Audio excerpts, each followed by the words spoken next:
Good evening, good morning, good afternoon, or good ether to you, wherever you're at. I am John Paul Elliott. I am called Yesus because you'll hear by the end of this tape why I'm called that. Because I'm bringing a fact that will change the entire world. It'll change the entire world, how we all look at ourselves. And then once we look at ourselves differently, as we really are, then, and we know ourselves, then we can know others. But until you know yourself, you can't know somebody else. Come on, look at the divorce rate. Oh my God. These people, they don't know nothing. Yeah. And by the way, I am experienced. And I'm just a little back door life on me. I'm backstory. I've been marred twice. I didn't say married. Well, they call it married, but I call it marred. I was marred twice. I've been marred twice, man.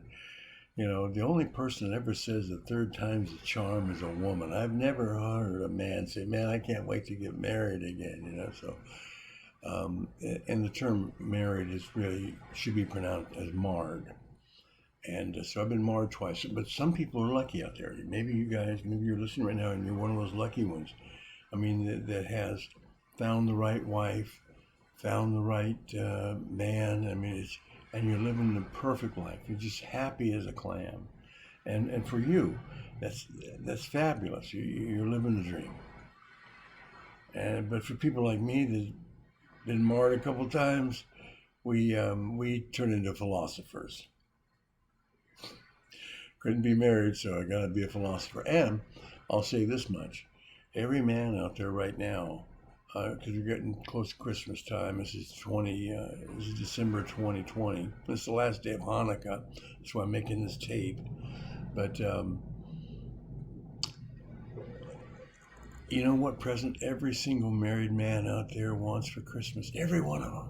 And it won't cost hardly anything, but they want it really bad. You know what that is? It's like 2 weeks of silence. Yeah, 2 weeks of silence.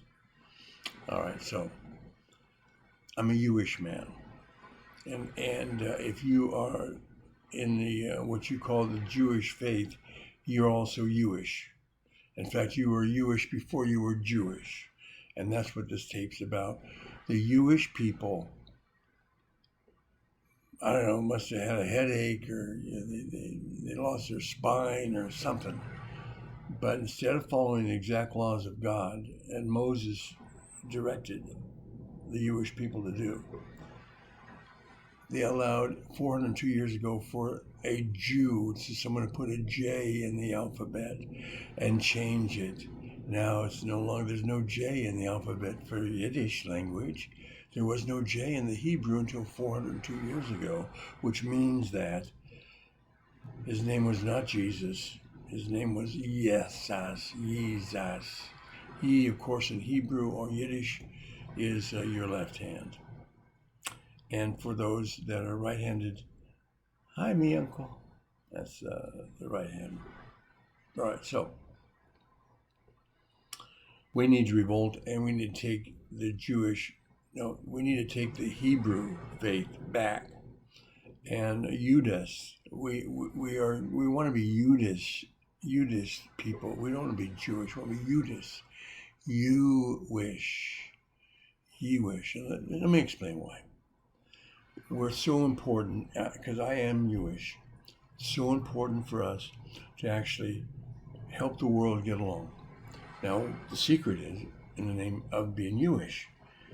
I want to do business. I want to be prosperous and feed my family and have a nice place to live. And, like everyone. So what do?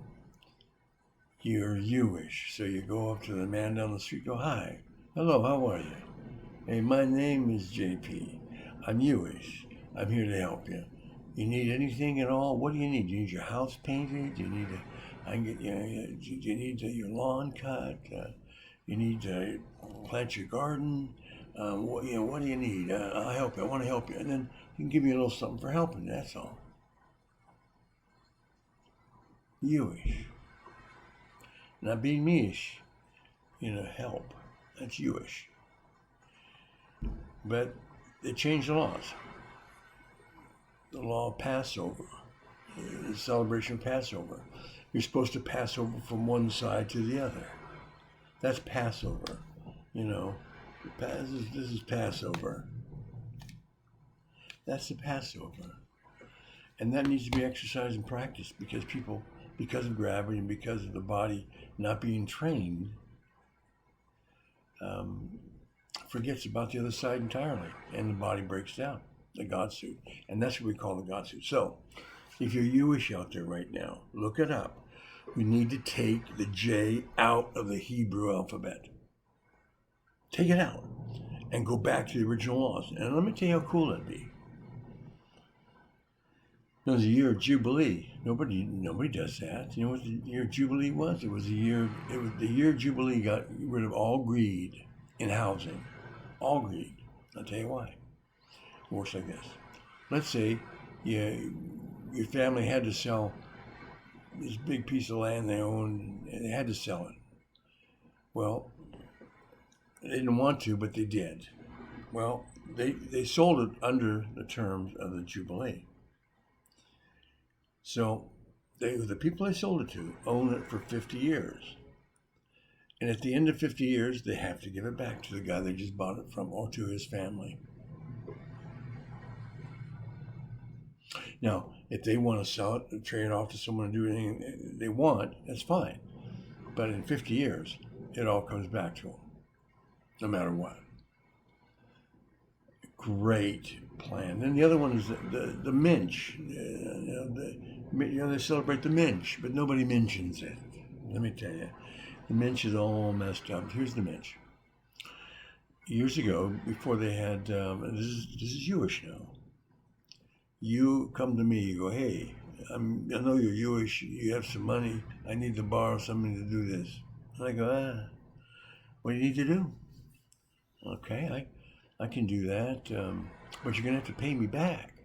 Oh, I'll pay you back, don't worry. Okay, fine. When? Well, let's use the law of the Minch. In other words, in 7 years, I'll have to pay you back. Every loan that's out there should not be more than a 7-year loan. This is all for cars, automobiles, washing machines, refrigerators, all the IT stuff. It should all be sold with a Minch. So let me explain how it works. I loan you the money. I say, okay, you pay me back. You have to pay me back in 7 years. So much interest, you got to pay me all back, and that's fine. So we go along for a while. I'm getting my payments. He's got the property, and all of a sudden he stops making payments. I go, what happened? Well, his wife left him. The well went dry. Blah blah blah blah. Anyway, it came to pay him. The 7 years had ended, and it came to pay off the loan, as you had mentioned, but he couldn't. He wasn't a crook, he just couldn't. That's where the law of the Minch comes in. If they don't do the 7-year deal with you, never mention them or the deal again. Just walk away from it, Mr. Investor, Jewish guy, because the Jewish people would do it. Walk away from it, don't mention it. Now, are you going to loan this guy some money again? Probably not. So he's got a lot to lose if he fails with you. That keeps all the economic stuff down. God takes greed right out of the picture here, doesn't it? And also the Minch is really good because, they used to have people be enslaved. And you know what? They're enslaved now. Look at your credit card. Look at the car. Look at the gas. Look at, the Saudi Arabian people are making $1 billion a day. And those guys are the reason we had building number 7 went down. And the Twin Towers. And the FBI knows that, but the FBI's report has been sealed by President Bush that you'll go to prison for high treason if you reveal the FBI's report. 47-story building collapsing on itself, dead weight fall. No way. No way, no how. And then you got Giuliani, I'd like to ask him, tell me about Building 7, Mr. Giuliani, and all the fraudulent votes and everything. Tell me all about that. And you'd find out real quick that he's a crook. So, anyway, so if you're Yewish, let's join together and let's take the letter J out of the Hebrew alphabet and start over again. That's what we're supposed to do. Come on. And everybody will like us. Okay, I'm J.P. Elliott. Happy Hanukkah. And remember, ye, me, us is what it's all about. Ye, it's us. I'm J.P. Elliott. Thanks.